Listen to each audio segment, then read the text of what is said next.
जिसकी हत्या हो चुकी थी, आखिर वो 61 दिन के बाद कैसे जिंदा लौटकर थाना पहुंचा और उसने क्या स्टोरी बताई। पुलिस ने उसके हत्या के आरोप में आरोपियों को गिरफ्तार कर जेल भी भेज दिया है। अब इस मामले में पुलिस आगे क्या करेगी, आगे किस तरह जांच की दिशा तय होगी और आखिर ये युवक 61 दिन बाद कैसे लौटा, इस खबर में विस्तार के साथ जानकारी लोकल टीवी के दर्शकों को दूंगा। छत्तीसगढ़ का जसपुर जिला एक ऐसा जिला जहां पुलिस ने एक युवक को मृत घोषित कर दिया। इतना ही नहीं, उसका मर्डर केस भी बना दिया। दोस्तों को हत्यारा बताकर जेल भेज दिया गया, लेकिन 61 दिन बाद वही युवक जिंदा पुलिस स्टेशन पहुंच गया और बोला, मैं जिंदा हूं साहब, मेरा मर्डर नहीं हुआ है। 22 अक्टूबर की तारीख, सिटी कोतवाली थाना क्षेत्र, पुरनागर और बाला छापर के बीच तुरी डोंगरी जंगल, घना जंगल, एक गड्ढा और उस गड्ढे में पड़ी थी एक युवक की अर्धजली लाश। चेहरा पूरी तरह जला हुआ, शरीर का बड़ा हिस्सा राख में तब्दील। सूचना मिलते ही पुलिस की टीम मौके पर पहुंची, पंचनामा की कार्रवाई की गई, पोस्टमार्टम कराया गया। पोस्टमार्टम रिपोर्ट में साफ लिखा गया कि मौत हत्या से हुई है।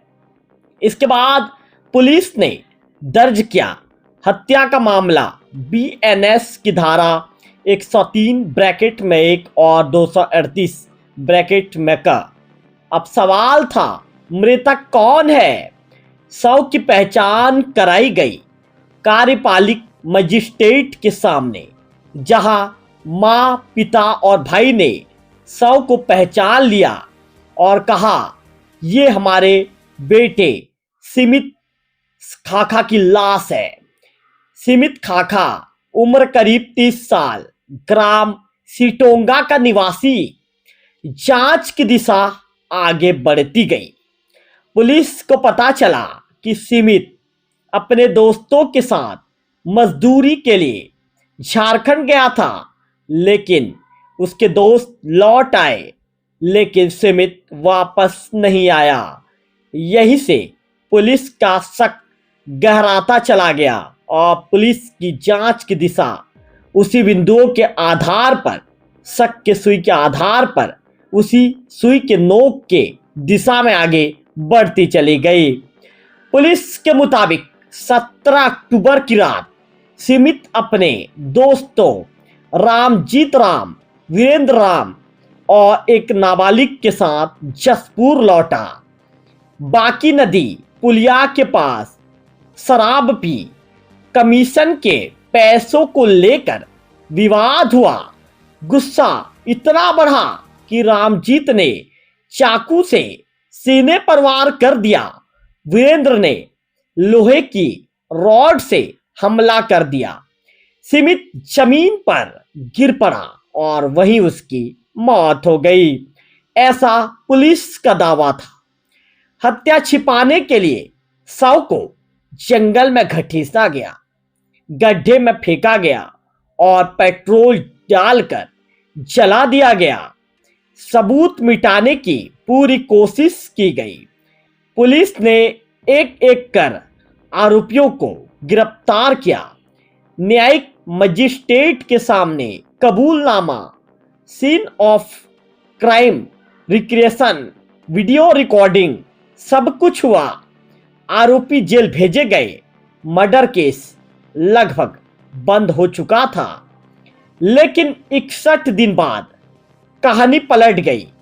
शनिवार की रात सिटी कोतवाली थाना, अचानक थाने के गेट पर पहुंचता है एक युवक, जिंदा, चलता हुआ, मुस्कुराता हुआ और थाने के अंदर प्रवेश करता है।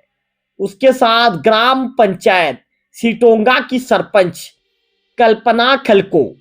युवक कहता है, मैं सिमित खाखा हूं। दरअसल सिमित झारखंड से बस से उतरा था ऑटो में बैठा। ऑटो चालक उसे पहचान गया और तुरंत फोन किया। जिसके मर्डर में लोग जेल में है वही जिंदा है। सिमित ने पुलिस को बताया, मैं रोजगार की तलाश में झारखंड गया था। रांची में साथियों से बिछड़ गया। गिरिडीह के सरेपाली गांव में खेतों में मजदूरी करने लगा। मेरे पास मोबाइल नहीं था, इसलिए घर वालों से संपर्क नहीं कर पाया। मैं क्रिसमस मनाने घर लौट रहा था। मुझे नहीं पता कि मेरा मर्डर हो चुका है। अब पुलिस के सामने सवालों का पहाड़। जिस लाश को सीमित बताया गया वो कौन था? आरोपियों ने हत्या कबूल क्यों की? माता पिता ने शव कैसे पहचान लिया? क्या किसी निर्दोष को मार दिया गया? एसएसपी है जो जसपुर के शशि मोहन सिंह जी ने बताया, मामले की दोबारा जांच के लिए राजपत्रित अधिकारी के नेतृत्व में विशेष जांच टीम बनाई गई है। वास्तविक मृतक की पहचान की जा रही है। गिरफ्तार आरोपियों की रिहाई के लिए कानूनी प्रक्रिया अपनाई जा रही है। कहानी अभी बाकी है और ध्यान से सुनिए मेरे दोस्तों। जिसे मरा हुआ समझा गया वो जिंदा निकल आया, लेकिन जो सच में मरा वो अब भी एक सवाल है। क्या पुलिस जल्द सुलझा पाएगी ये रहस्य? क्या किसी बेगुनाह की जान चली गई? कभी कभी जल्दबाजी कानून को भी कटघरे में खड़ा कर देती है। सवाल ये नहीं कि सीमित जिंदा है, सवाल ये है कि वो कौन था जिसे जला दिया गया और जिसकी पहचान आज तक नहीं हो पाई है। फिलहाल इस खबर को लेकर जो भी अपडेट होगा कोशिश करेंगे उस अपडेट को लोकल टीवी के दर्शकों तक पहुंचाएं और पूरी जानकारी आप तक पहुंचाने का काम लोकल टीवी करेगा। फिलहाल इस खबर में इतना ही। अगले वीडियो में फिर होगी आपसे मुलाकात। तब तक बने रहिए लोकल टीवी छत्तीसगढ़ के साथ।